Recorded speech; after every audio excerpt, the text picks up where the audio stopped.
Okay, aloha and welcome to another episode of Jetsetter.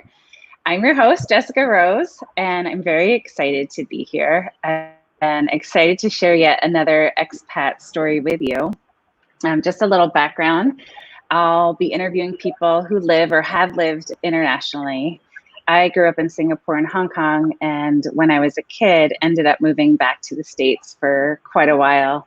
And then my husband and I moved to Shanghai, China as adults. And although our international experience only lasted a couple of years as adults, I'm still so fascinated by international life and the experience of people who live abroad. So thank you to everyone who watched my first episode with my good friend Emily. I had a great time and I appreciate all the comments you left. It made it really easy to come back and do another show.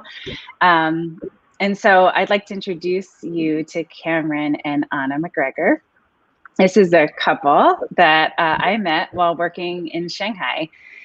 Cameron and I worked together at Shanghai Community International School, and Ana was a trailing spouse at the time, just like my husband was. And this is an unsuspecting brainiac of a couple who I am grateful to have here with me in Hawaii.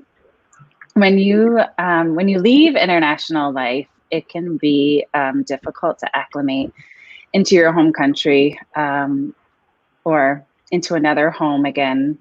And knowing that you have other people around who understand you and kind of what your experience are is extremely comforting. So I selfishly convinced them to come live here when they were living in Korea. I hope that was a good decision for you. Yeah. Okay. So Cameron and Ana met in Seattle while attending the University of Washington for programs that were supposed to take them in very different directions. Cameron was in education and Ana was in nonprofit organization management. Their relationship has been shaped by mobility from the very beginning. They became seemingly inseparable during the fall and winter of 2009 when Cameron was awarded a Fulbright English teaching fellowship in Central Russia for the summer of 2010. Ana decided to pursue professional opportunities in the nonprofit sector, focusing her job search on the East Coast from her temporary home base in Philadelphia. To Philadelphia, I used to live there too. Nothing came to fruition at the time allotted under the terms of her work permit. So she returned home to the Dominican Republic and started working for a USAID contractor, splitting her time between the DR and Haiti. And their relationship spanning across the oceans and faraway lands and with incredible spotty Wi-Fi. Take a deep breath, recalling those frustrating days, but it seemed doomed to fail, but alas, love truly triumphs over all. And so in their journey across the world, Ana and Cameron have lived and taught in China, South Korea, and now Hawaii. It is so great to have both of you. Before I've done, an interview with just individuals, but it's really nice to have you guys on as a couple. So welcome. Thanks for having us. Yeah. You're welcome. Good. So we know that you've lived in China, Korea, and now Hawaii. Let's start off about talking what influenced you to live abroad. All right. Do you want one of us to start? I guess I'll start. You should start. No, why don't you start? All right. Well, you tell you what brought you to the U.S. and then the rest is, I feel like it's on me. Well, I mean, growing up, I went through a lot of different things that I wanted to be when I grew up. All the classics. I wanted to be a doctor and I wanted to be a diplomat and those kinds of things. But the one thing that I always had clear was that I wanted to travel for work. I didn't really know what that was going to look like. Eventually, I started working in nonprofit organizations in the Dominican Republic. And then I came to the U.S. for grad school to do a master's in international development.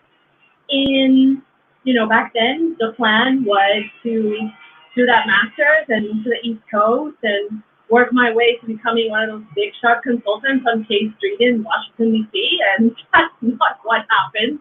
But that's okay. I still travel for work. I would have taken that, though. Then we'd make a lot more money. So that would have been, I mean, we may never have met, but if we did, then we would make more money. I wouldn't be opposed to that either. Sugar mamas are pretty good to have. Oh, that's my dream job. My dream job is to be, the trophy husband who just stays at home, cans and maybe cleans, but hires a cleaner. That's a dream for me. He'd be a great trophy husband. So what about you, Cameron?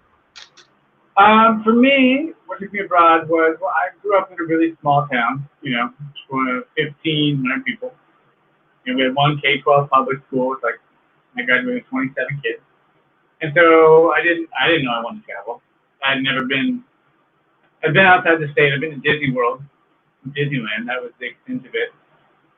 But a good friend who, the guy, was 10 to 15 years older than myself, he taught in Hong Kong for 10 years. And near the end of his time there, he invited me to go visit. So I went to Thailand, I went to Cambodia, and I went to go visit in Hong Kong.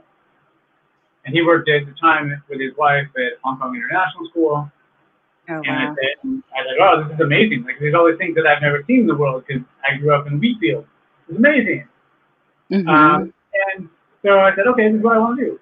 And because I didn't know I wanted to be in education, I was at that time a junior in college who had no real plan. I was studying Russian, and I think I wanted to be I hadn't even started studying Russian yet.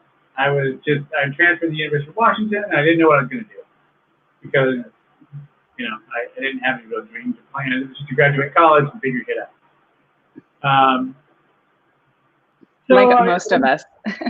Yeah, exactly. So I went and visited him, and that was pretty much it. From there, that next year I took a trip to Europe. That was great. And then the year after that, I did my first study abroad in Russia, which was a wonderful experience.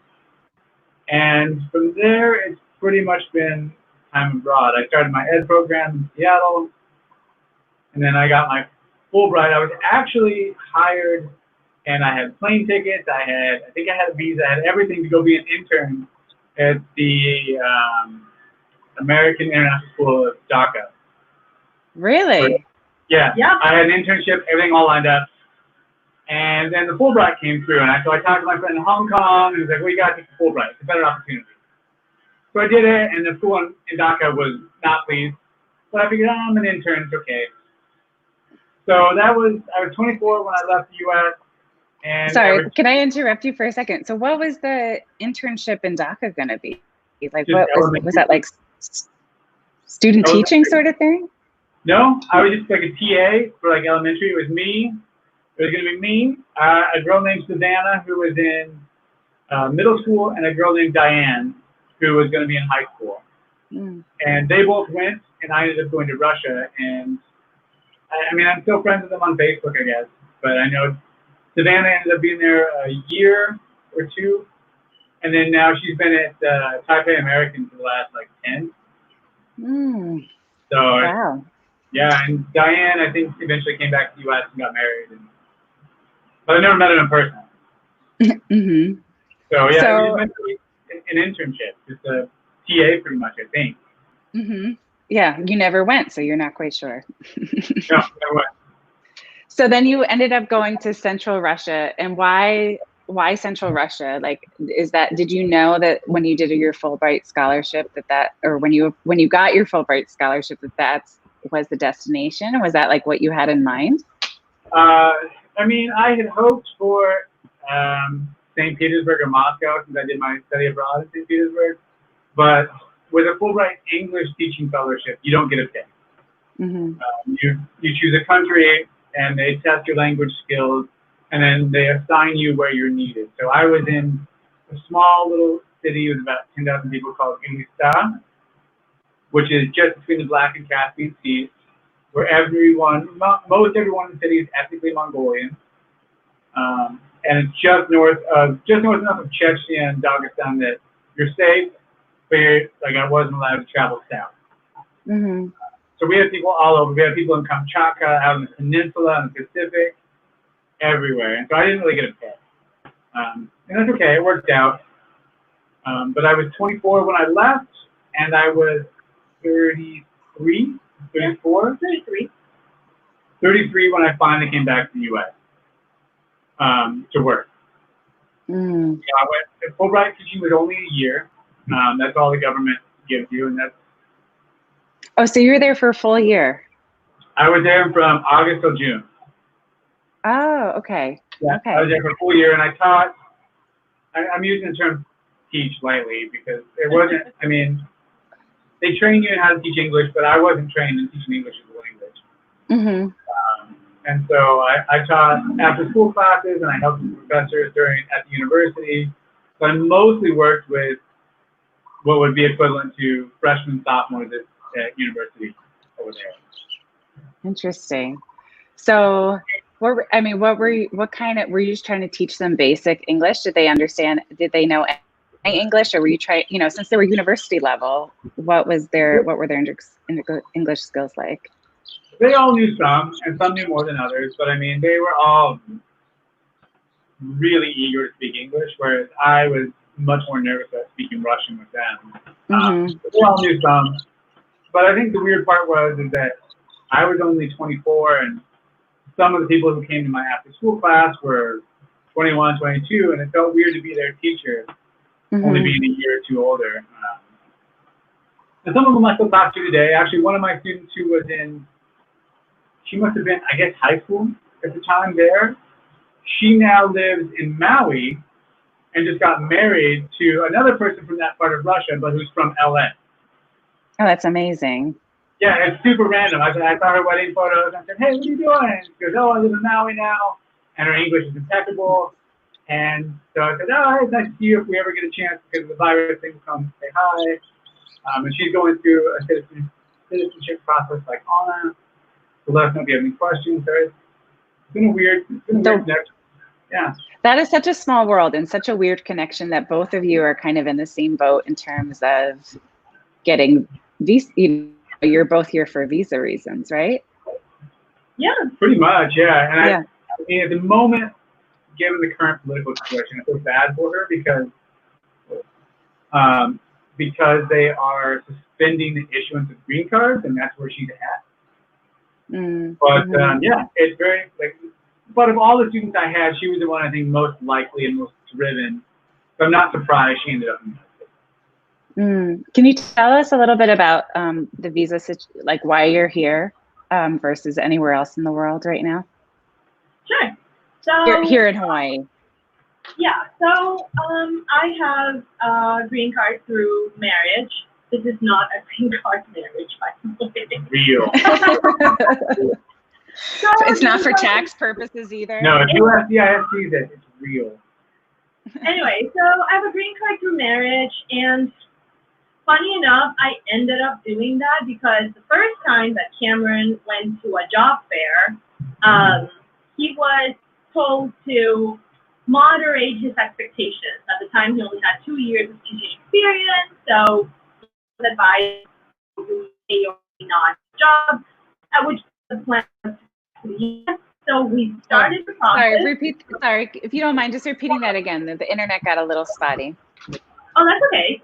So we had been in the Dominican Republic for 2 years. We started looking, kind of casting the net a little wider. So Cameron decided to go to a job fair to try to get a teaching position abroad. But we started the green card process as the backup. If he wasn't offered anything abroad, because he didn't have a lot of teaching experience, then we were going to come back to the U.S. But if you come back to the U.S. and do the process here, it might take longer. A work permit could take up to a year. We weren't really sure if we were able to make a living with just one teaching salary, so I wanted to be able to work right away. And we weren't really expecting the process of me getting a green card to go as fast as it did. So he ended up with a job offer from China in February, and then my green card was issued in June. So While we were abroad, I had to apply for different permits that would allow me to be in the U.S. for a longer period of time. And eventually, especially when the current administration started kind of rolling out their immigration policy, I sat down with my lawyer and he said, look, you're really only missing time. Just come back, do your time, get it done, and then you don't have to worry about it anymore. So. And what does doing your time mean? What does that entail, and how long is that? Being physically present in the U.S. for 535 days? 550. 550. So when you're married to an American citizen, you can apply to become a citizen 3 years after becoming a resident and after being married for 3 years. But you need to be in country for at least a year and a half before you're allowed to apply for citizenship. There are exceptions to that, and we tried. There are. Well, we tried. I mean, we probably could have tried harder. But, if you work for a nonprofit abroad, if you work for a religious organization, and things like that. And so many international schools are nonprofits based in the U.S., and that could maybe work, but our lawyer said it was iffy. So we didn't opt for it. Just, we didn't want to risk it. She has put in and paid for permits over the time, and one of the things we had to do is she had to make sure she hit U.S. soil at least once every 6 months. So it meant other trips home, or while living in Asia, and that trip to Guam, which was fine. Guam is fantastic. When did you go to Guam? We've been to Guam twice or 3 times. 2 or 3 times. We went once for Christmas and once for Chinese New Year. We may have gone another time that I'm not. We went once before we met you. Like our first year in China for Christmas, we went to Guam and Manila and Boracay. But Guam was great. And then one year we met a friend whose brother-in-law was stationed in Guam. It took us to Guam and places we wouldn't normally have gone. Yeah, that was pretty fun. Guam is great. Good. Good. So you traveled a bunch, so you had to step foot in the U.S. for a little while. And now you're here for 2 years. We've been here too. Yeah, you've been here for 2 years now. What are your, this was kind of a stepping stone, for visa purposes. Is kind of this still your plan, or has anything kind of changed along the way? Well, I would say that right now, a lot of things depend on where the citizenship process goes. In between an extended closure of the immigration agency during the pandemic, and then furloughing 70% of the staff starting in early August, the expectation is that cases are going to slow down a lot. So we don't really know when the process is going to end. We are hoping before the end of this calendar year, but right now a lot of things depend on that. I'm really 2 steps away. I need to do an interview and I need to take the oath of allegiance, and then after that I should be done, but I need to get those things scheduled, and with the reductions in staff and the administration having other priorities, we don't really know when that's going to happen. Yeah, it's still, I think, a stepping stone. Not that we don't like Hawaii, but it's also, it's beautiful, but it's also really expensive. But, like I said, with immigration, that's a big one. Obviously, the pandemic, we don't know how that's going to change anything. And then, her mother is not well. And so should something happen to my father, who lives alone, is 75, we would consider going back there for either probably a short time, but so I would say it's still a stepping stone. But this year is a bit more fluid just because it's an extraordinary year. Yeah, there are so many things up in the air right now. Yeah, it's horrible, but there's nothing we can do about it. So. One of the things, can you tell, maybe, Ana, you work at I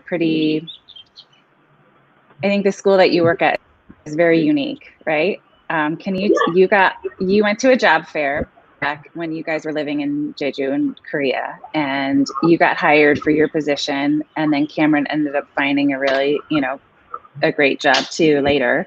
Can you tell a little bit about Kamehameha Schools? Sure. So in the mid-1800s, one of the members of the Hawaiian royal family established in her will that the lands that she inherited and the money that she inherited were going to be set aside for the education of Native Hawaiian children. At the time, in between disease and foreign influence, Native Hawaiians were having a lot of, I don't know if attack is the right word, but a lot of interference with the way that things used to be in the island, and a lot of change was happening. Disease was kind of ravaging the population of Native Hawaiians, so she wanted to set aside a way to help perpetuate education for people of Native Hawaiian descent. So the schools were established, and her husband helped take care of that a lot. He was the founder of First Hawaiian Bank, which is one of the bigger banks in the Hawaiian Islands. Yep. I didn't know that either. Yeah, Charles Lee Bishop was the founder of First Hawaiian, and he also contributed money to a couple of other schools in Hawaii, including the Pacific. So anyway, to go to Kamehameha Schools, you have to prove Native Hawaiian ancestry. So you have to show that you have Native Hawaiian blood. Over time, that requirement has changed a bit, but that's okay. And a lot of it is focused on education. A lot of it is focused on reviving the Hawaiian language, which is kind of on the verge of being considered a dying language. The school is very intent on normalizing the use of the Hawaiian language on the islands and among students, and then teaching students what Native Hawaiian practices and culture are about. So it's a really interesting place to see an indigenous population empower themselves through education. So when the trust for the school was established, the founder owned about 9% of the land in the Hawaiian Islands. That includes a lot of the land where some Waikiki hotels are located, and land in some of the other islands. So it's pretty valuable real estate. And so basically the school develops a number of projects that are supposed to generate revenue to keep education going. It's heavily subsidized so that they can reach low-income students that might otherwise not be able to pay for a private education in Hawaii. So it is a pretty unique place, yeah. Mm-hmm. And I think thank you. You just I knew most of that, but you also educated me too. I think it's also Kamehameha Schools has a second largest trust in the nation. Is that right? Do you know about that? I believe so. So I know that it's somewhere close behind Harvard University. Overall, it's about the 8th largest endowment in the world. I'm going to tell you right now. What'd you say? Oh, you're looking it up? Thank you. That's a nice thing about having two of you there. One of you can talk, one of you can do research. Anyway, so the school has campuses in Oahu. It has campus on the Big Island in the eastern side, and then has campus in Maui. The other two campuses don't have boarding facilities. So, for example, here in Oahu, we have a lot of students from the western side of the Big Island, because otherwise the commute is impossible. So if they want to keep going, they either move to the east side of the Big Island or they move here to Oahu. And then, of course, students from Kauai and Molokai. And so overall, I would say it's a really competitive place to go. About a 13% acceptance rate. We're all very involved in the admissions process. It's something that all teachers participate on. So we get a lot of say in who goes to the school and who benefits from what the trust really intended. There is some Native Hawaiian teachers, other teachers that are born and raised in Hawaii, but maybe don't have education in Native Hawaiian culture. And then a couple of us that are from other parts of the U.S. and a few other countries. How, oh, sorry, go ahead, Cameron.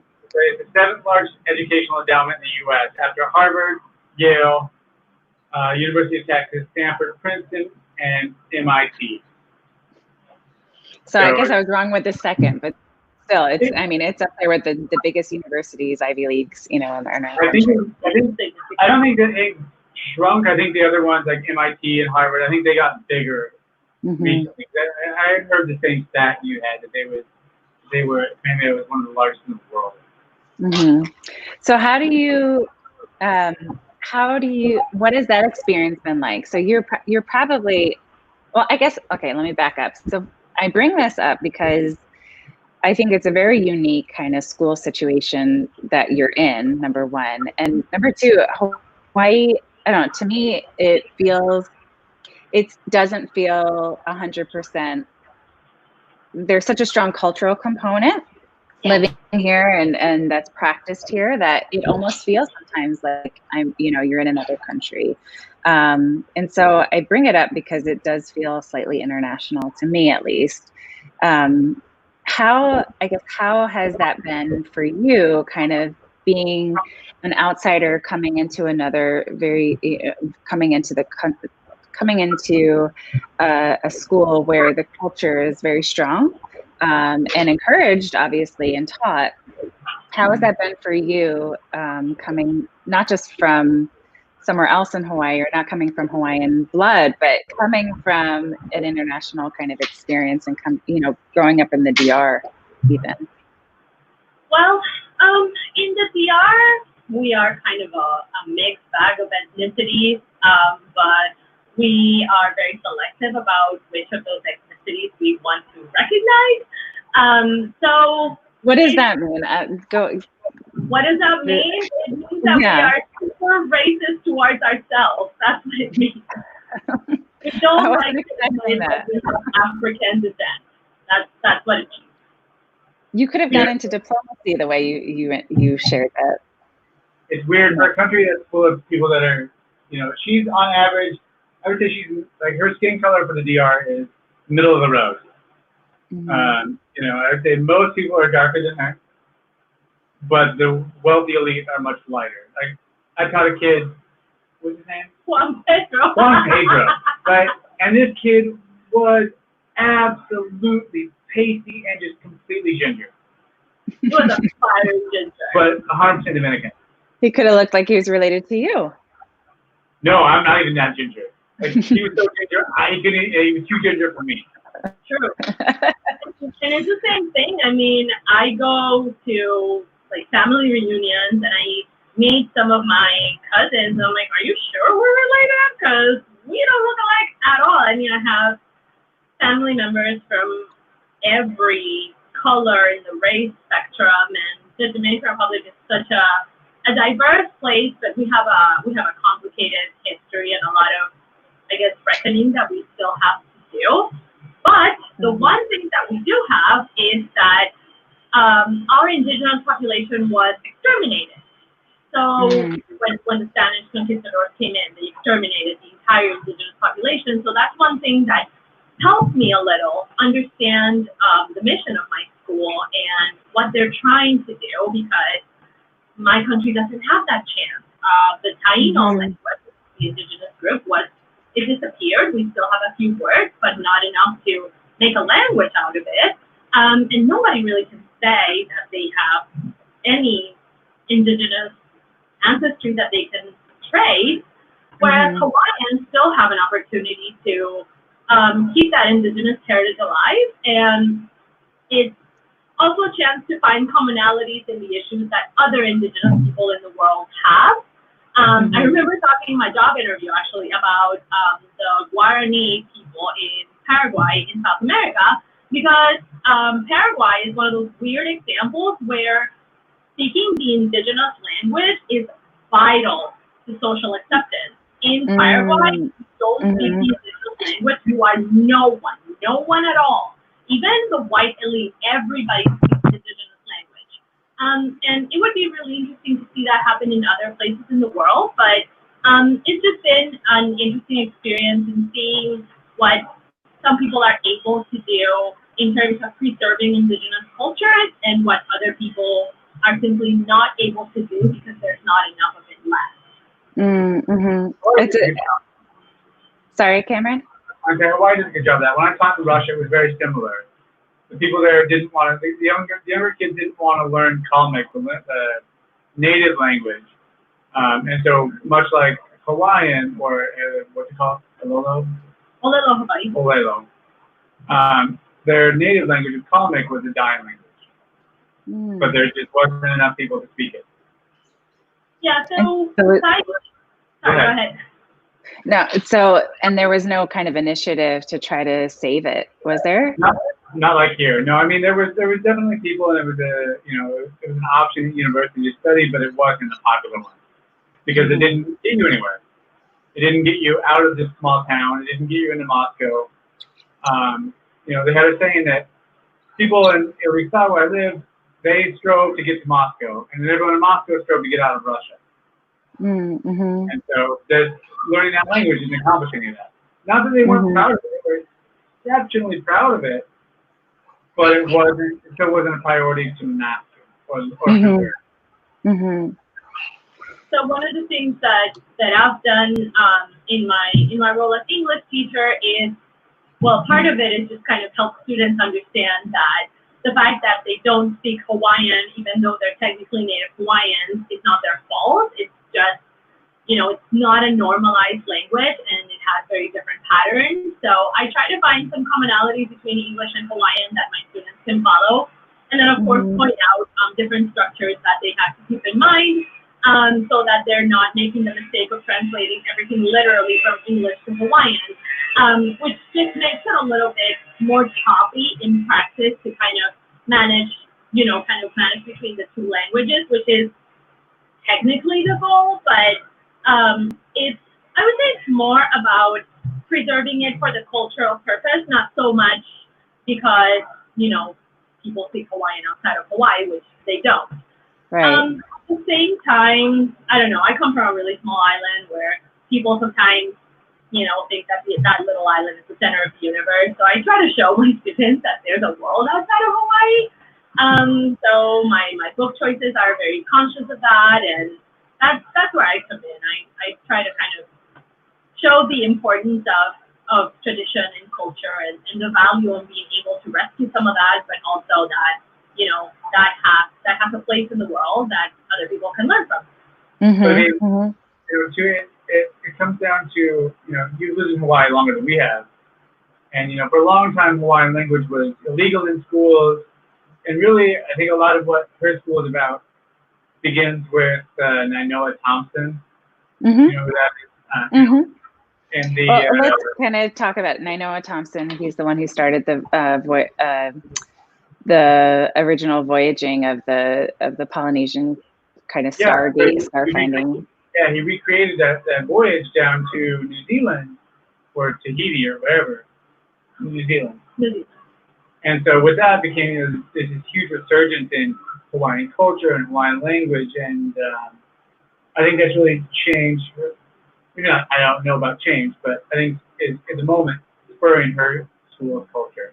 Yeah, a lot of that has come from some of those bigger initiatives and things like, the Hokulea voyage a few years ago, where there was, awareness of climate change, for example, through a traditional practice, which not a lot of other people were doing. So it brought to light a lot of things that were issues, not just for these small Polynesian islands, but even for some smaller towns in the Mid-Atlantic that are having a lot of trouble with rising ocean levels and that kind of thing. So finding those global connections is really, really cool.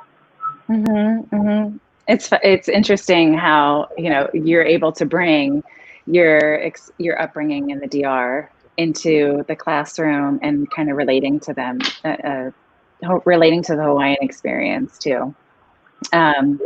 Okay. Sorry. Go ahead. No, go ahead, Ana. Go ahead. Well, in a lot of ways, too, I think that the transition to Hawaii was easier for us because in terms of values, it's very similar to the Dominican Republic. Hawaiians are very family-oriented. They're always, hanging out with their friends and big groups of people, and everything is a special occasion, and people are very much about taking care of each other and looking out for each other, and traffic is atrocious, and sometimes driving is questionable. So in a lot of ways, it's very similar to the Dominican Republic. It's pretty much the same place. So that's I think that's a great point that you bring up, because when we lived in Shanghai, we moved to Shanghai. We were the minority of coming into a Chinese country, a Chinese city, with while there were other expats, it was a Chinese country, right? So we're the minority, and then we walk into our school, we walk into SCIS, and all of a sudden we're not the minority anymore. We're like the minority turns into the majority in terms of now we're with a whole bunch of other expats. Of course, there were other local Chinese teachers there, taught Mandarin or worked at the school in other capacities, but pretty much we walked into kind of this Western bubble. How, that is not the situation, here in Hawaii, right? We come to Hawaii where we are kind of a minority of being not from here. And then, we also work with a lot, well, I think, Ana, I know you do. Cameron, I'm not quite sure about you, but I know that I also kind of work with kind of the majority of people who were born and raised here. How does living in Hawaii kind of compare to maybe some of the other places that you lived abroad? Does that make sense? Yeah, it does. Do you want to go first? Okay. For me, first of all, moving back home, I say home, to Hawaii, which isn't really home. For me, it was weird because it's the first time I had lived in my own country as an adult. When I left, I was 24. I was still living off of student loans and takeout and top ramen as a grad student. And so coming back as an adult has been an adjustment. It's been 9 or 10 years living outside the U.S. And so Hawaii felt like a good middle ground for me. It's somewhere that's not quite the U.S., but it's still legally the United States. We constantly refer to it as this country, just out of habit, because it is so different from the mainland. But, it's been, I know that Ana worries about it perhaps here more than I do, whereas in the mainland I worry about it more for her, is that we've both been in places where we've been very much the minority. When we were in the Dominican, I was very much the minority as a white person.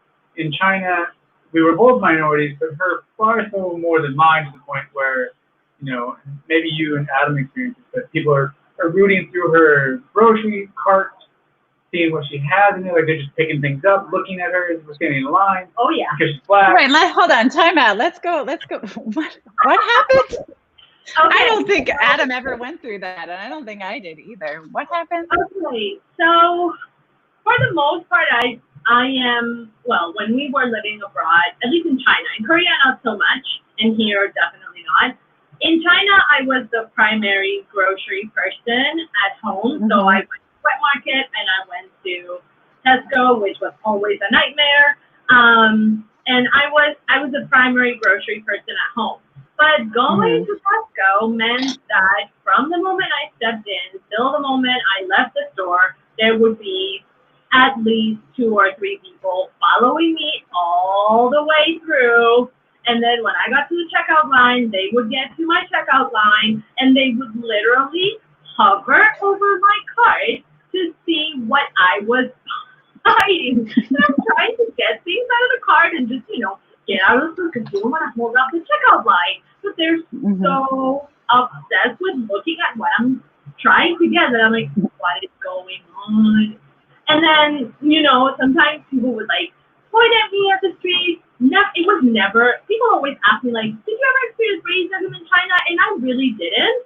People were just genuinely curious and very excited and very, you know, surprised at my curly hair, and just they would ask me questions like, how do you get it to be like that, and how do you style it?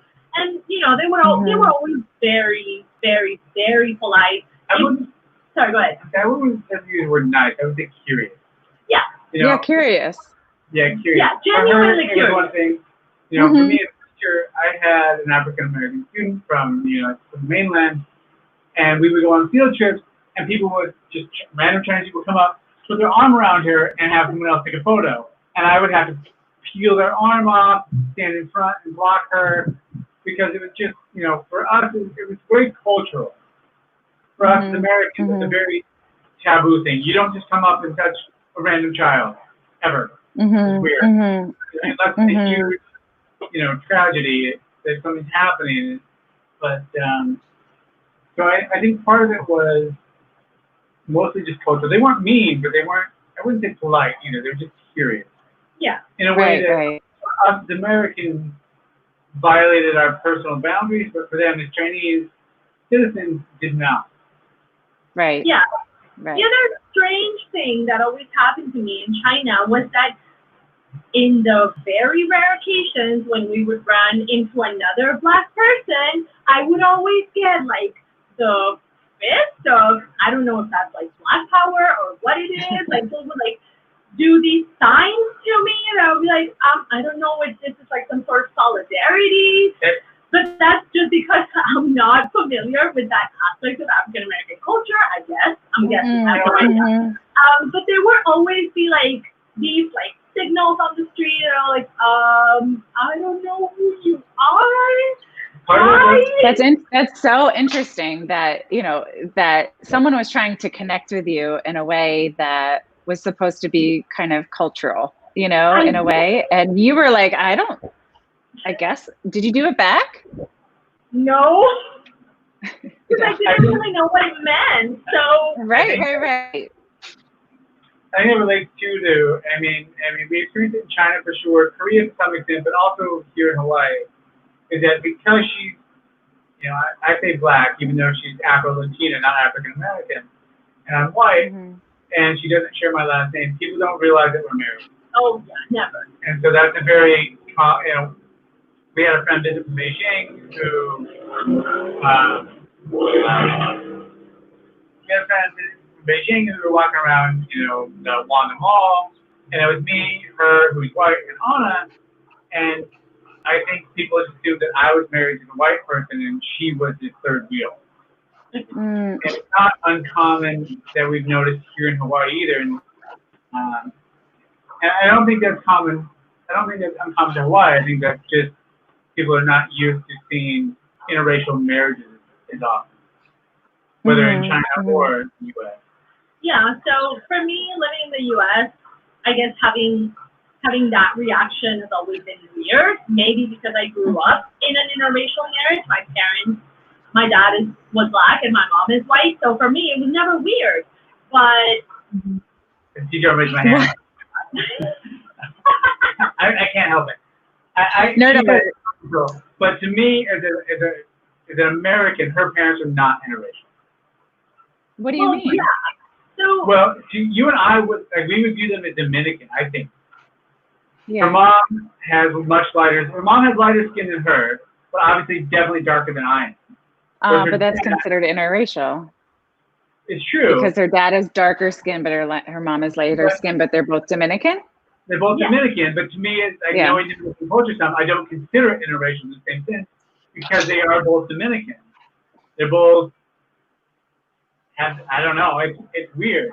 Yeah, well, I never thought about this just now. You didn't get to meet my grandfather, who unfortunately always referred to my dad in thinly veiled racial slurs, even though he loved my dad. Like he could never shake the racial slurs out of his vocabulary. But yeah, for me, growing up in interracial marriages were never weird. But like coming to the U.S. and going to other places where people very often ask like, so how do you two know each other? We're like, we are married. Married? Yeah. Like, we go to places together and, we do moderate affection in public and that kind of thing. It's like, yeah, we're together. Yeah, for me, go ahead. No, go ahead. Okay, I wouldn't take her back to my hometown and leave her on her own. How kind of you. I grew up in Northwest Washington. Well, I grew up in Washington State, in the eastern part, and that's as far away. I have had too many ones. Let's just time out. Really, you guys have just you guys were in Oregon for a month, 4 weeks, and you just flew back in today. You've been up for an incredible number of hours. So I mean, this is loving it. Yes. Oh, good. So you guys are kind of exemplifying the true kind of international living experience in this very interview. So thank you for bringing real elements here. You go back to work the day before a break is supposed to be over, and then you show up back to work jet lag. That's what you do. I had a friend whom whose name I won't say. At the beginning of remote learning, said, how much, what time are you guys on? Are you guys on summertime? Like, is it 11 o'clock and you maybe crack open a beer? And I said, no, it's airport time. No one knows what day of the week it is, barely knows what month it is. It's airport time. You may stroll up to an airport bar at 7 a.m. and have a drink because no one cares and no one knows. Hey, I have a question. Well, I guess I usually do have the questions, right? But do you remember what we were talking about before I interrupted you about the, I think there were a couple of things about like the interracial, or do you guys remember what we were talking about before? I was just saying that I wouldn't leave her alone in my hometown where I grew up. Yeah. Like I said, you would not. No. I heard that wrong. I heard that you would, and I was like, "Oh, that's really great of you, Cameron, to just leave your wife." It would be cowardly almost. I grew up in Washington State, where it's about as far away as you can get from the South. Yet I still grew up seeing, Confederate flags in cars. You see gun racks in people's cars parked in high school,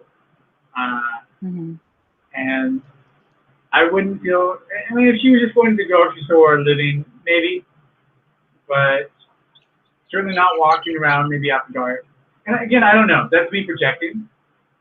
I haven't been back to my hometown in, I don't know. 4 years? 5 years? No, maybe 7, 8 years. It's been a while. Yeah, it's been a while. So if anyone's watching from Brazil, I apologize. It's my projecting.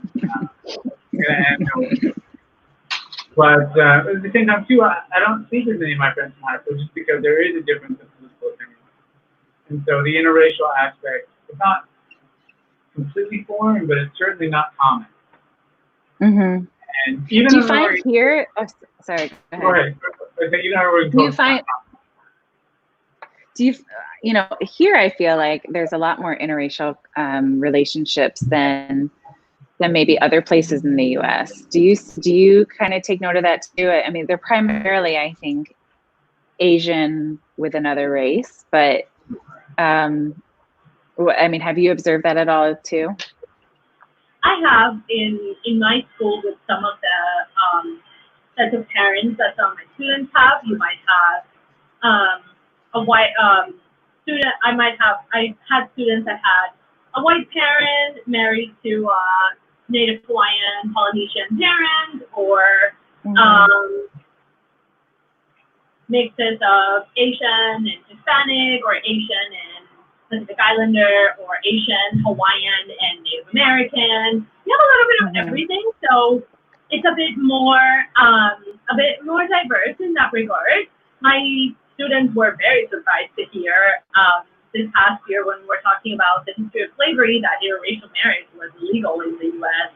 until 50-something years ago. They were like, what? So my grandparents' marriage was illegal? I'm like, well, kind of, maybe, sorry. They're like, what? It was an illegal marriage? So yeah, I mean, I think that here in Hawaii it's an exceptionally diverse population just because it has so many waves of immigrants that at this point all kind of fall under that very broad term of the people of Hawaii. I think here is mostly the shock we get is because they don't assume we're married because they don't share the same last name. Yeah. More than anything else. But you know, my students last year, this last 2019, 2020 class, I think we had 3, maybe 4 students who I would consider fully Caucasian, and the rest were all at least partially Asian. Whose parents who had his mom and dad had either married someone from Asia, married someone from Hawaii who was partially Asian. So no, I don't think the interracial marriage thing is here is weird. I think it's just the idea that we don't share the same last name. Yeah. More than okay. Yeah, that does throw people off quite a bit. So let's talk about some of the perks of international living. So, and drawbacks. Let's kind of go through both. So I absolutely know what the perks are for me living in Shanghai, but I would love to hear what the perks were for you, you know, in each of the places that you've been in, and maybe some of the drawbacks too. I will go 100% sure. So the first and best perk is that you don't pay taxes. That's my favorite thing. Is that most schools will cover your local taxes, and because you are paying taxes in another country, you can't be taxed in the United States because it's double taxation and because the law. So that's the best part. That's my favorite part. I love Shanghai's really only 12 more campus. I love the diverse student body. In Korea, I taught mostly Korean students. And I mean, our school is mostly students, which were great. Fantastic. I taught some of my most favorite students ever of all time at that school. But I love the diversity of SCIS. You know, our last year there, I think I had 17 kids from maybe 14 different countries. And so I love Yeah, I think last I heard that they, I think we were working there, they had 40 different countries represented at SCIS, and now they have 50. So, I mean, it's pretty incredible how, how diverse our school is, right? The school population is.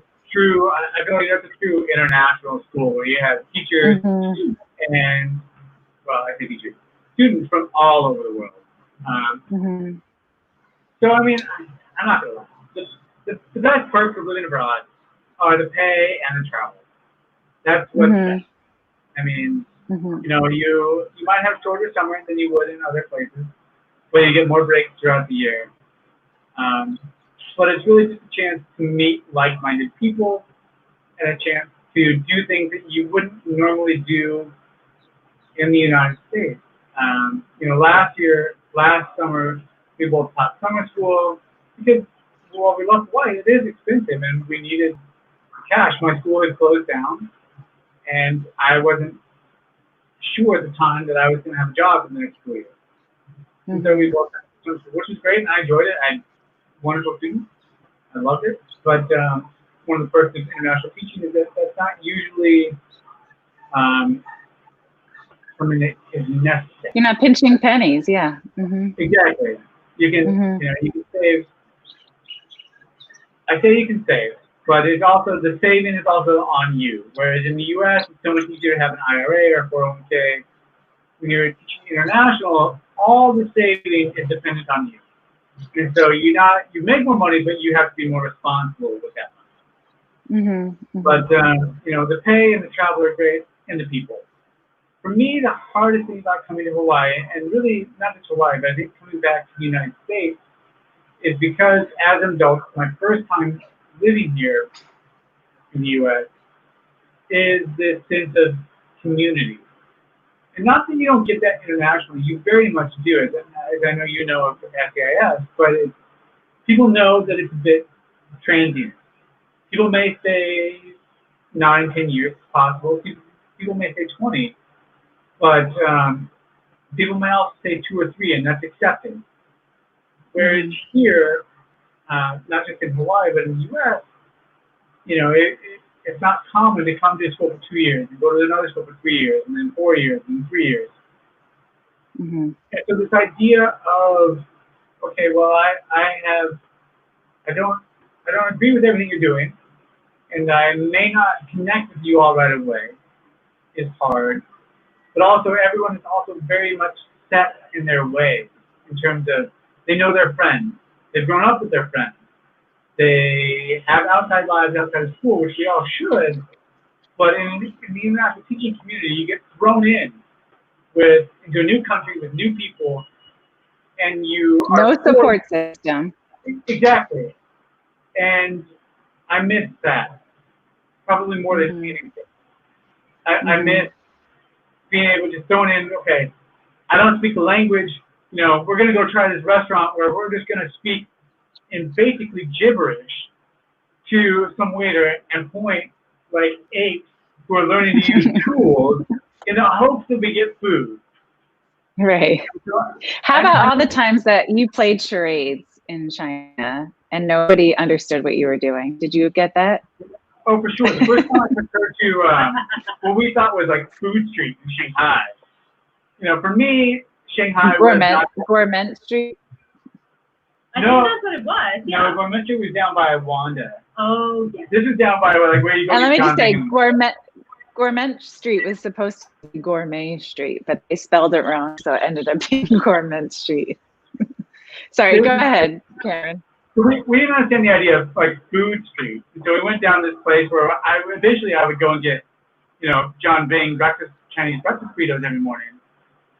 And we went to a restaurant, and for me, living abroad, I had been abroad before to all sorts of places in Russia, you know, I visited Turkey and Europe, all sorts of places in the Dominican. And for her, it was a brand new experience. She'd been Dominican and the U.S. This is going to lead to my what have we done moment. So we sit down in a restaurant, and just pictures. I'm like, oh, this sounds great. We ended up eating there, but basically ended up me happy and her in tears. Because she had no idea what she was eating, and I was content to eat whatever they put in front of me.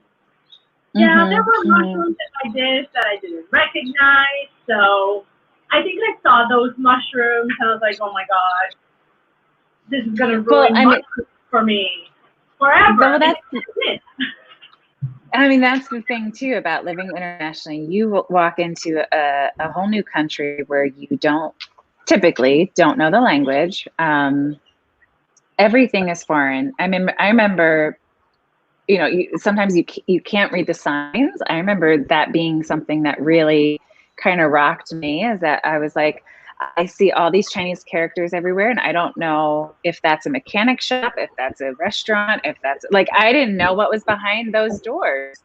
It wasn't always easy to know what was in your neighborhood even. Anyway, so you walk in and everything is so foreign. It's like your brain is overwhelmed, you know, like you have to process so many different things, the flavors, the smells, like all your senses are totally overwhelmed, that I think it's totally normal, even though you're usually so excited when you step foot, right? And you're so excited to be there.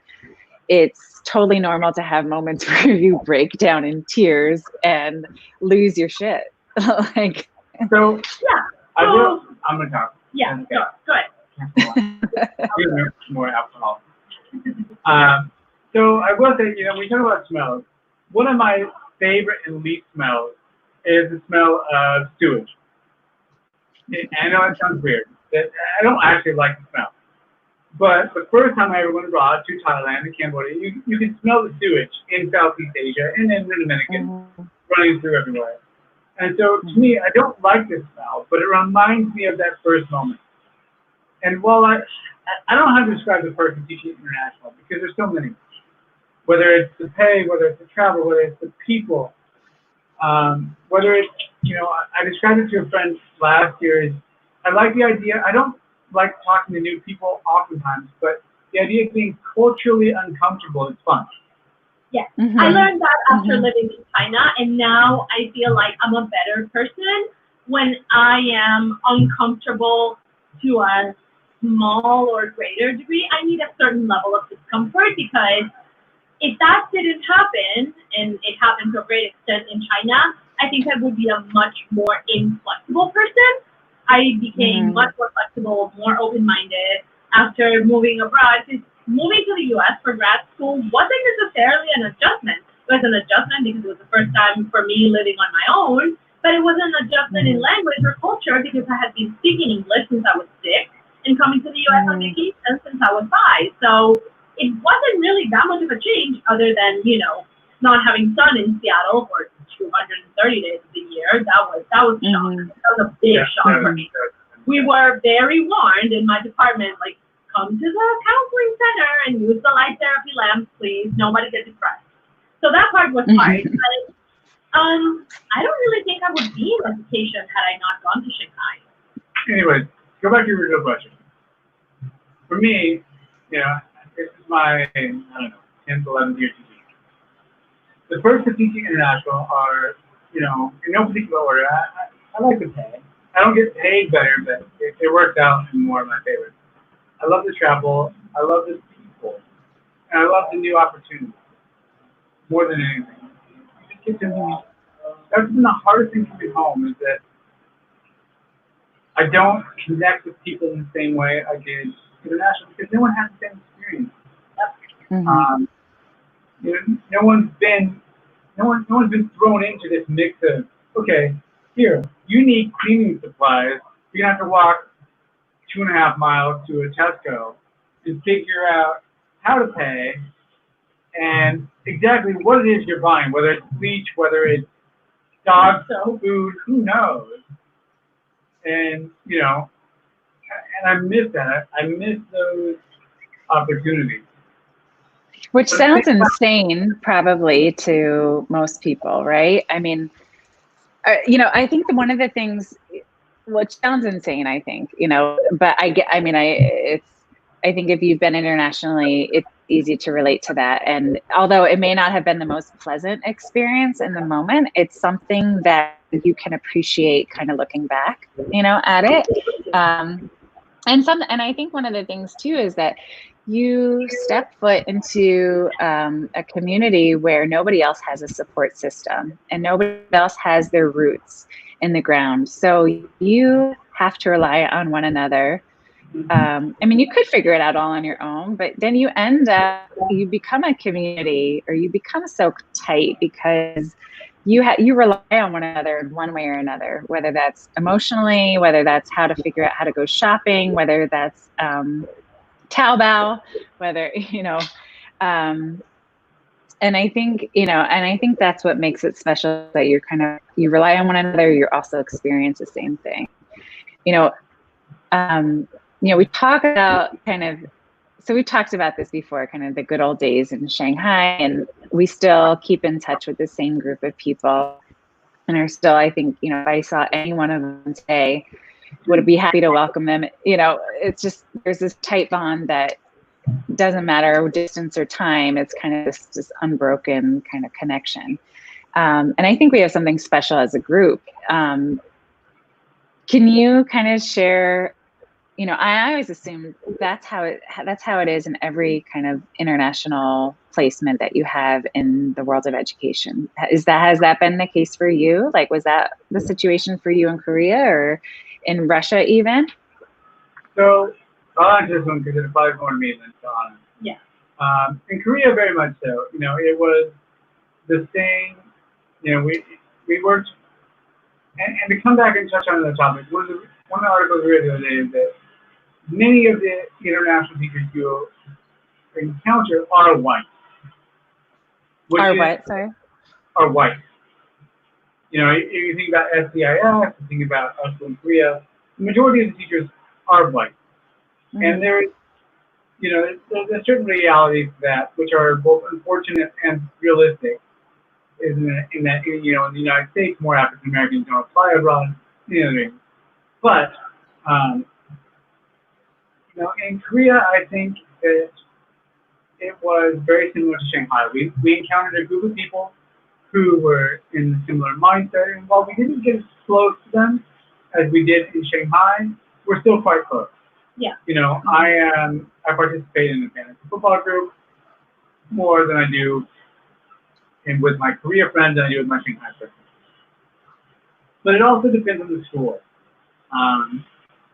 In the Dominican, I was one of 3, 4 people, 5 maybe, if you count the head of school, who were foreigners. And so in a lot of ways, teaching in the Dominican was like teaching in Hawaii, in the sense that the teachers there were already established. They had their set of friends. You know, living in the Dominican wasn't a new experience for them, and they couldn't relate to the frustrations and the struggles or the joys that I was having. You know, we had good friends that lived and worked with Ana, who moved back to the mainland last year. And as weird as it sounds, you know, reverse culture shock is very much a thing. Yeah. Coming back, for me, having been abroad for 10 years, coming back to the United States and being here, it was very much a weird thing to try to get used to the things that we had here. So the Dominican was a lot like that. Teaching in Russia I was the only teacher in the whole city who was white and from America. I had a police officer come to my dorm building where I lived. He knocked on my door and said, yeah, you know, they were doing passport checks because it's Russia, whatever. And he goes, "Oh, you're the foreign teacher." And I said, "Oh, yeah, I'm the foreign teacher." Like, everyone knew who I was in this city. I was well known. By proxy of being from America, being white. But it also doesn't extend only to teaching. When I studied abroad in Russia, we made some really great friends. We went to a wedding 2 years ago that had maybe 30, 40 people invited, and we were one of the 2. We were 2 people invited because I studied abroad in St. Petersburg with his friend Justin, and you know, you discover so much about yourself when you're thrown in these uncomfortable situations and these new places. Side note, the person that introduced us was someone who had studied abroad in Russia with Cameron. And she also went to college with the person that took over my job in the Dominican when I moved to Seattle to do my Master of Law. So it's all these strange, weird connections that are not necessarily meant to have an ulterior motive, but they do, just because they're nurtured by all of these experiences that might be in different places that have the commonality of a desire to discover, I guess. Yeah, it's very different and similar. And just to quickly hit on your other side, what are the cons of teaching international? Well, a lot of the cons are opposite the pros, or the same as the pros. It is transient. People come and go, you know. I can't, you know, when James and Megan left Shanghai, or when, you know, our second year, when Nick and Todd, or when Nick and Todd and Nick and Karen had to leave. You know, people come and go, and so you gain great friends, and then you lose them very quickly in places. That's heartbreaking. And then for me, the hardest thing is I have no brothers and sisters. My father lives alone. He's 75. I worry to death about him every single day. I worry about him slipping and falling in a bathtub. So it's one of, I would say that being away from family and missing on so many things is the hardest thing. Like, Cameron missed the wedding of his best childhood friend because it was like a week after we were supposed to move to Shanghai, and that was a really difficult decision to make. I missed my oldest niece's high school graduation. I've missed all of my nieces and nephews' high school graduation. I may or may not miss her college graduation next year. I've been away for the sustained decline of my mother's health. I was away when my sister lost her baby 10 days after she was born, and I wasn't there to accompany her and go bury her baby with her. All of that stuff is really, really, really hard. And sometimes it makes you question, like, why in the world am I doing this? Why am I keeping myself away from all of these people and missing all of these important things? And then for me, for example, you know, I hear my nieces and nephews, and to them, oh yeah, woo. I know. Well, you give me goosebumps too, and yeah. Well, I mean, to them, I'm like the cool person that, you know, is like this trailblazer that goes live in different places and does all these different things. And I'm like, you know, like at the end of the day, all I want to do is just go back and like spend some time with you. And now they're all like in college and they have like their own lives and they can drink alcohol. It's like, oh my God, when did you grow up? How did this happen? And you know, I wasn't there to see it. I was there when you were a little kid, and now you're men and women, and you know, I'm not there, and that's incredibly hard to go through. And I think that's like, it's the price you pay. And right. Sometimes for some people it's not a price worth paying. I think that for us it still is. I think that we gain so much of what we want to be as people and what we want to leave behind in terms of what we hope our footprint in the world is, and what we hope that we can, you know, help other people become, that it makes it worth it, even though it's incredibly hard. It's hard. The hard thing I have to remember is that, you know, people don't understand is that, you have to live your own life more than anything. Like, you're going to do what you want to do. But I forgot my second point. Jet lag just kicked in. I'm all emotional. Okay, well let's move on to your you know, you referenced this before, Ana, but what have I just done moment? Do you have a distinct moment? Because I certainly do. I think some of the other people that I've had do. Let me just, I shared this with Emma when I did my interview, you know, when I was talking with Emily, but Dan Juber, our head of school, had brought me out for a look-see to just kind of, you know, get a feel for the school and the community and stuff. And I remember coming to the school and having my first day and being totally excited.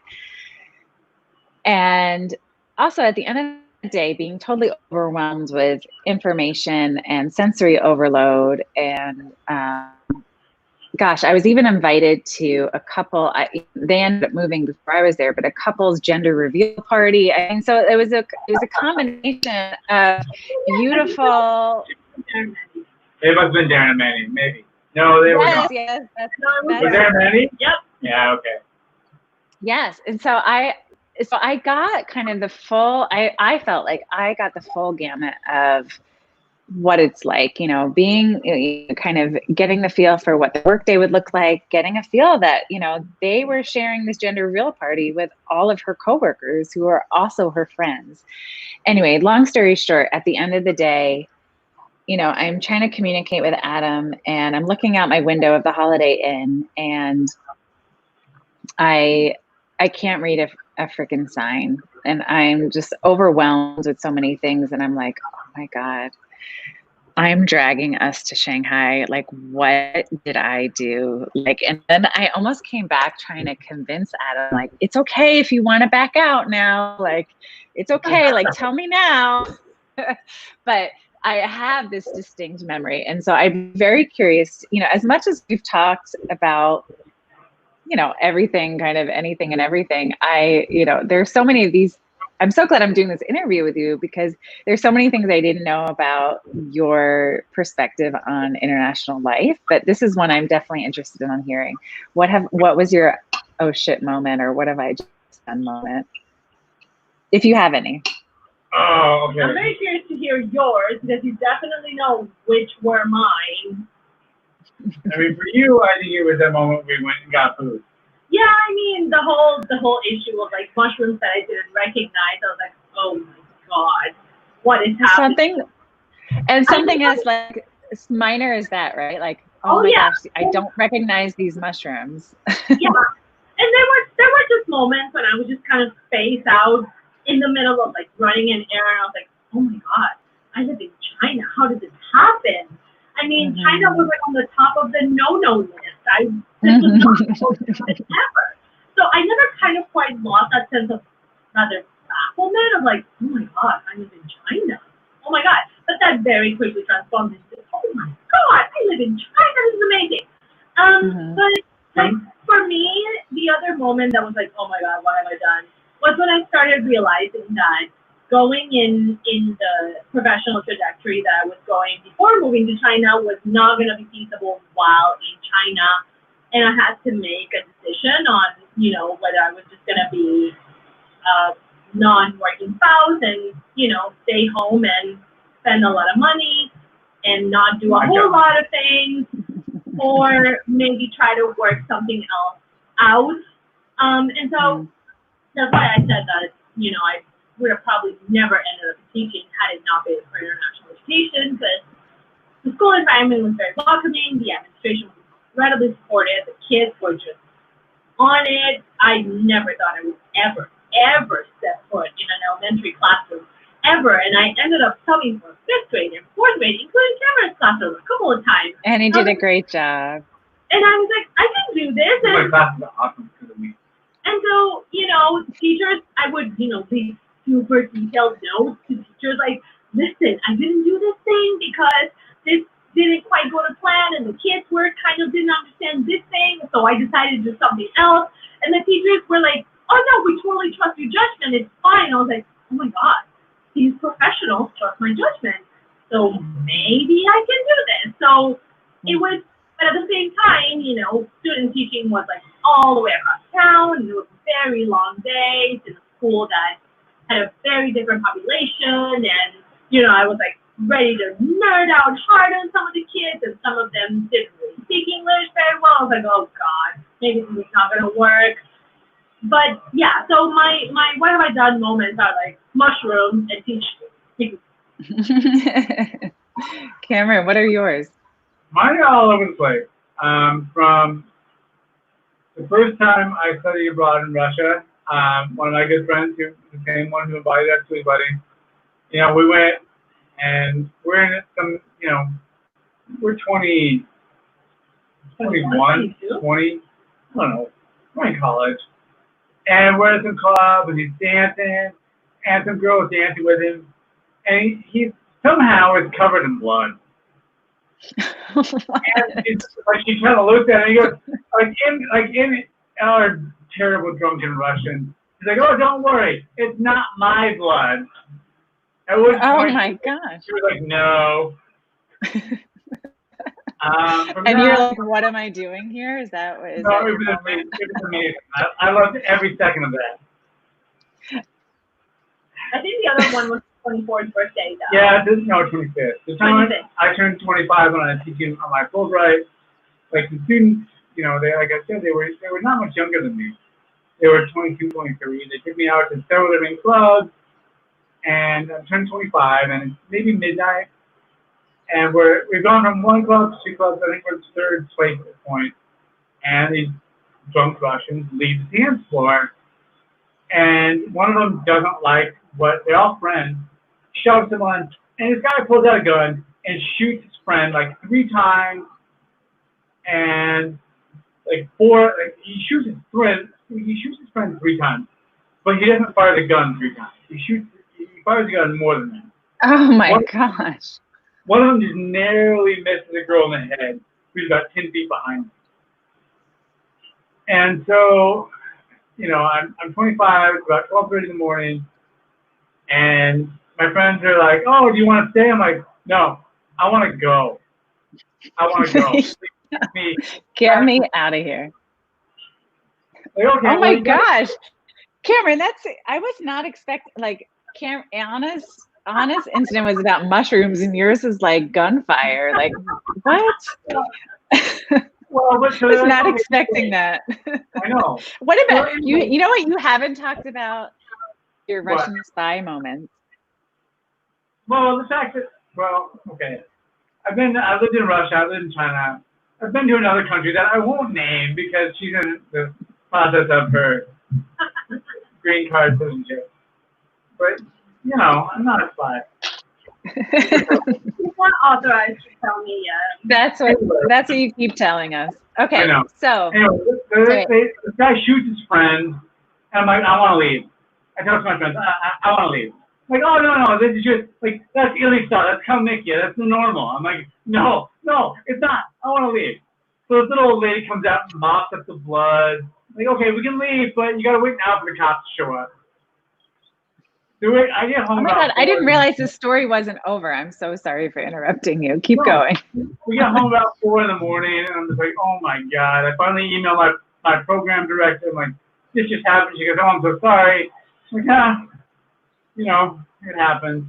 Yeah, so all I did was Skype call, and he's like, yeah, so we went out, and someone got shot, and then this lady came out and mopped everything, and everybody acted like nothing happened, and I just wanted to... She just kept drinking and dancing like it was the most normal thing in the world. But it's also not the first time we've seen people get shot. You know, we were sitting in our apartment in the Dominican, about 5 p.m., you know, a guy walking home from work. The guy comes up, shoots him twice in the kneecap, robs him, leaves. We got robbed at gunpoint when we first moved to the Dominican. Yep. Oh gosh. So I mean, you know, it puts things in perspective. You realize that you could die at any moment. But I could die. We got deep real fast. Yeah. Yeah. So for me, those are the biggest oh shit moments. Or in Russia, my least favorite moment was I was leading the country, and they turned off the water to the whole city, except for the hospital. And so my dorm, like, they went up and they locked all the bathrooms. You couldn't go to the bathroom. You had to go outside to the porta potty. What we would call they provided porta potties for you? No, it was an outhouse. Oh. And so it was my first experience, not my first experience with the squatty potty, but my first experience using the squatty potty. And then you had plenty more after that in China. Oh, plenty. But so the water's been off for about 2 days at this point, and you have to go to the bathroom. So I walk out to the courtyard in my dorm, and there's like just 3 Russian dudes just smoking, because that's what they do. And I'm like, oh, okay. So I walk in the bathroom, and there's, I don't know, half an inch of just, I'm going to say muck on the ground, around like 4 holes in the ground. Hold on, you know, like squat down, and I start doing my thing. And sweating because it's June, it's hot. I'm not used to being in that position. It's weird. And then all of a sudden these 3 guys just come in. There's no doors, there's no stalls, there's none of that. And they're sitting there smoking cigarettes, having conversations with me in Russian while I'm going to the bathroom over a squatty potty, struggling to not fall ass backwards into a mess. Oh God, Cameron. Keep my conversation going, and struggling to just, you know, well, these guys are staring at me. Oh my God. Looking you in the eye, that is so bizarre. I don't think I... Go ahead. He came to visit me in December. Well, that's another whole story. January, and then, you know, he's only allowed like 14 days outside the country, and he uses them all to go see me in the Dominican. And we're setting him up to the airport. My sister called me, and she's like, are you really going to send him back? I'll tell you that story too. That's not the whole story. So it's Christmas morning. I get up at 4 a.m. I catch a bus at 5. It's a 2-hour bus to Volgograd. Wait, where? Oh, so you're in Russia right now. I'm in Russia. I'm in Russia. I'm going to see her. It's 2011, 2010. So 9 to 10. And it's Christmas morning. I get up, go to catch the bus. It's fine. You know, some lady helps me catch the bus in Volgograd. Get on the train. And it's like a day-and-a-half train ride to Moscow. And so it's a sleeper car. Me, this woman, another woman, and her daughter, who's quite young, and that's it. And then an empty bunk. So I'm taking pictures, I'm having a great time. It's snowy outside. It's beautiful. There's birch trees. It's amazing. You know, it's Dr. Zhivago all over. Anyway, so I'm still taking pictures. This guy comes up and he's like, he starts shaking me. He's like, no, go on. And so he takes me and we go to the restaurant cart. We go to the restaurant cart for about 5 hours. And he just plies me with vodka, beer, and like mushroom salad. So it's mushroom and like mayonnaise. It's disgusting. Oh, gross. And he's just getting plastered, and I'm not feeling great. Anyways, so about 3/4 of the way through, I stand up. I'm like, in Russian, because I'm drunk at this point. I'm like, I gotta go to the bathroom. He stands up and he shoves me back into the seat. He's like, yeah, blah, blah, blah. At this point, What does that mean? What does that mean? Yeah, no. Like, no, you're not going anywhere. It's like, yeah. Okay. Like, sit. He said, you're not going anywhere. At this point, he realizes I'm not Russian, which upsets him. Because he was drunk on and thought I was Russian, and I'm not, obviously. So finally, after about another 30 minutes, I convinced him, like, I gotta go to the bathroom. You can't stop me. I'm either going to go to the bathroom here, I'm going to go to the bathroom in the bathroom. So I go to the bathroom, I come back, and the waitress is, again, somehow I manage this all in Russian. The waitress is like, oh, your friend, he's gone. I'm like, no, he is not my friend. He is not my friend. So I go back to our car, and I pull up my little netbook, and I start moving, and I fall asleep. We wake up about 7 a.m. The train stopped about 3 hours outside of Moscow, and this guy is in our sleeping car. He's gone. I'm like, oh, thank God, he's gone. He comes back, and he's not gone. He's got two, in Russia, liters of beer is the thing that you get. Like in the United States, you get 2 liters of Coca-Cola at the store. He's got 2 liters of warm beer. Is that like a 40? But larger. Oh, okay. All right.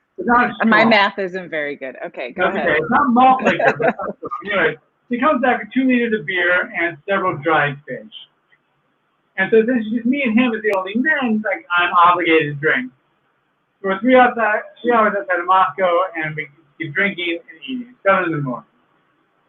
We're outside not even an hour, like 30 minutes from the train station outside Moscow, and the train breaks down. Oh, God. 4 hours. People are grabbing their backpacks and their luggage, and they're trekking through 5 feet of snow to the highway and catching taxis. I don't. So this guy finds another 2-liter bottle of beer. And he's like, all right, we're going to drink. I'm like, oh, shit.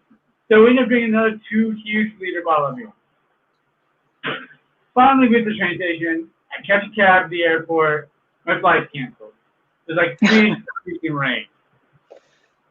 So I spend the night at the airport. Everyone, which is fine. Everyone's at the airport. Everything's open. It's fine. That wasn't bad. Mm-hmm. The next morning was a shit show. What happened? There's no line. So there's just a mass of people getting on, trying to get tickets to a flight. And all through this, I'm trying to like send him messages like, hey, this is what Lufthansa's saying about your flight. Down the line, the next available flight is at this time, all through like a broken Skype connection because PR internet wasn't great, and of course he's in Russia and internet is not great either. So I'm trying to feed him information that he can use to rebook a flight. Anyway, so like people are walking up, they got no baggage, they got nothing, and they show up at the counter ticket, the counter desk, and they lay down like 6 passports, and all of a sudden their friends show up with huge bags.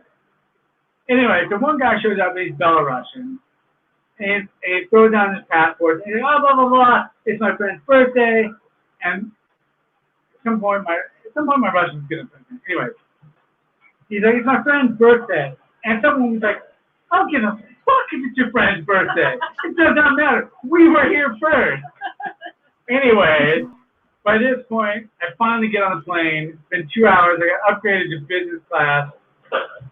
And I'm sitting next to a woman, and I smell terrible. And she just looked at me, and she knows I'm not first class quality. But regardless, you are in our eyes, Cameron. It took me like 3 days, and I made it. And needless to say, when he proposed, I had to say yes. I'll be right back. I mean, what else was I supposed to do? Okay, so on that note, on our last, this is my last question for you guys. If I came to visit you in any of the countries that you've lived in, where would you take me out to eat, and what would it cost? All right. So, should we start with Dominican, or should we start with China? Well, any one place. Any one place. If I were to come visit you. Just because that's like my normal terrain. So, and it's what we have to do when we go back, because Cameron has his favorites at this point and everything else. So if we were going to the Dominican and we were in the capital, we would be going to a place called Adrian Tropical, which serves traditional Dominican food and like adult slushy drinks and that kind of thing. So we would probably get mofongo, which is a dish made with mashed plantains, and you can get it with like crackled pork or shrimp, or some people get it with chicken. I don't think the chicken's the best. I think that pork or shrimp is the best. You would get that, or you would get just like fried beef or pork that has been cured for a few days with fried plantains and that kind of thing. And then just like slushy drinks, because in the Dominican it's always hot and humid, so you need very, very cold slushy drinks and very cold beer. So in the Dominican, we'll be going to Adrian Tropical. It's the one that we go to, because they have a couple of branches, is right by the water, so you can look outside and just see the ocean and kind of see it roll it in and get some nice breeze. That's a staple. We always go there. It's like a big thing down there if you have like big celebrations or a birthday or a graduation or just a big family reunion. It's kind of like and so like what would that cost if like the three of us were to go there? I don't know. Or maybe let's bring Adam along. What would it be? $45, $40. Yeah, it's not like compared to Hawaii. Like if you go to the Cheesecake Factory, Waikiki, it's I don't know, half that, if that. Yeah. It's nothing for more food than you can eat plus beer. Yeah. Okay, now we're in China. Where would you take? Well, we've probably been to the same places, right? But where would you like take that person to get like a true experience, and like what would it cost? I'm gonna take the lead in this conversation because I'm also the stronger cook in this relationship. So I'm I missed the whole question. What was the question? What would you take people visiting you in the place that you go? So if we were in China, I would suggest probably two things. I would say northeastern Chinese food, dongbei, because there's just a lot of variety. If you want starchy things, you can get that potato thing that is like a kind of like a big sour potato. Great. Or you can get fried pork, or you can get, I don't know, like northeastern Chinese food is really good, and flavor-wise is not that challenging. It's not spicy. It's not super oily. It's not super veggie heavy. There are no weird mushrooms or anything like that. So I think that for foreign palates, it would be really easy. I would either do that, or I would take people to get Uyghur food, because the process of seeing people doing noodles by hand is amazing. And because they share the Islamic heritage, a lot of the flavors are similar to Middle Eastern food, so that can be also kind of accessible to a lot of people. My favorite Uyghur dish is the one with like the potatoes and the beef and the sauteed vegetables, where you kind of get the whole thing. He always gets the noodles, I always get the potatoes. Obviously, we don't know the name, because why would we? No. That's so true. In Arabic, so you just go to a place in China that has signs in Arabic, and you go, and hopefully there's a guy smashing noodles into a table, and if they do that, it's legit Uyghur, so I would do that. So here's the one thing you probably didn't know about Uyghur food too, is that it's also gluten-free. I mean, so I was gluten-free when I first came to China, and I had to give it up in order to, because my experience of like eating the food was more important than the consequences I was going to have of it. So anyway, Uyghur food was the Muslim noodle shops were the ones that I could kind of tolerate the best. So anyway. So then that means that those noodles are probably made with buckwheat. Yeah, I think so. Places that Oh you my would gosh, get Cameron. in the places that you live. I'm gonna say my take for Korea, and I think that Cameron will agree with it, but I'm just gonna see. If they were coming to, well, at least Jeju, because Jeju is its own ecosystem in Korea. I don't really know if you can get this in other places in Korea. It would be dakgalbi, which is the best dish ever. It's good, but no. Fried chicken. Korean fried chicken is amazing. Well, that too. No. Even convenience store fried chicken in Korea is better than any fried chicken you will ever have. My friend Matt I think the point of this conversation is that, or the point of this question is that there is amazing food everywhere that we go. And there's also pretty terrible food everywhere we go too. But Cameron, I was counting on you to say jambing, which is the Chinese breakfast burrito that is amazing and costs like 30 cents.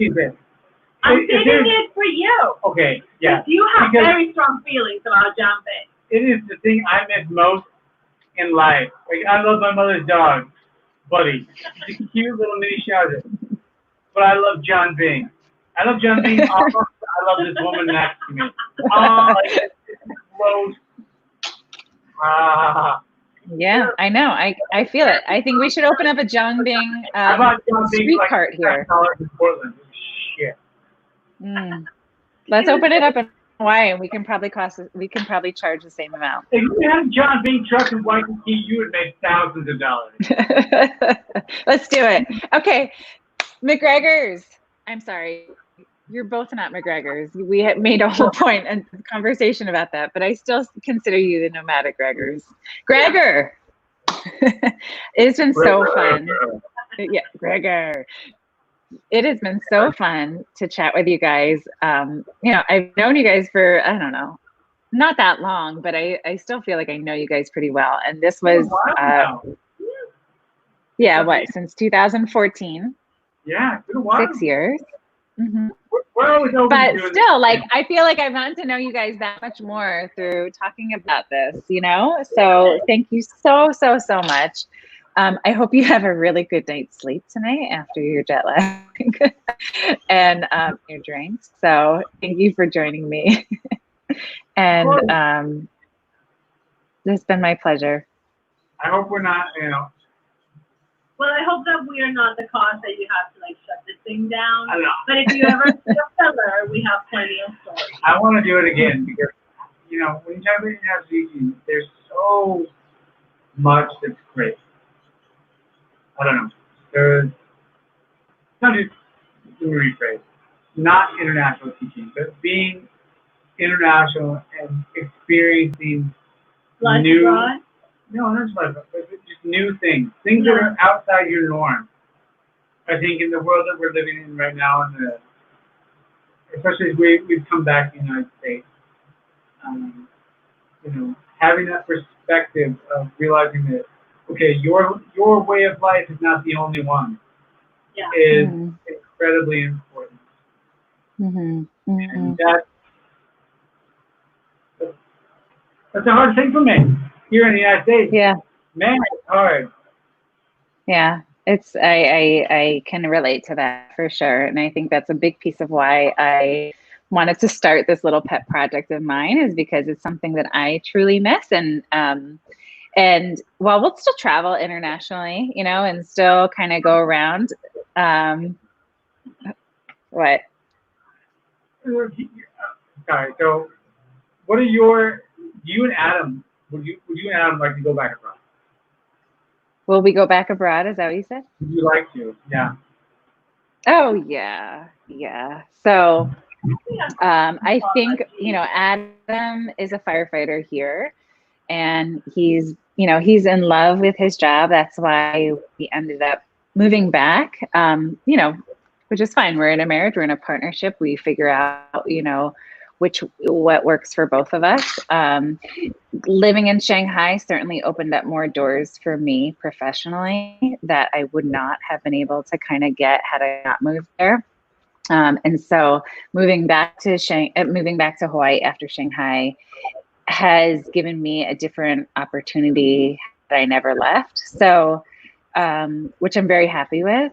And so this will be our home for quite a while. But I certainly need in like the very gut of me to get out there and into the world, traveling during any of the breaks I have. And then I hope that maybe we'll kind of make our way back after Adam retires at some point. So we'll see. Although I've gotten a couple kind of convincing comments about, hey, Saudi can provide international jobs for you both from Emily and Swarna, so friends of ours. So, well, I don't see that anytime soon, but who knows? Saudi is, yeah. Yeah, maybe we should just end it now. Maybe that's a good way to. Thank you so much, Ana and Cameron. It has been so fun, and let's hang out soon. You guys are only like a few miles away from me, but you know, with social distancing and everything, it's been such a pleasure. Well, once we finish these 2 weeks, we can proper social distance. Yeah. Sounds good. Okay. Thank you again. We appreciate it.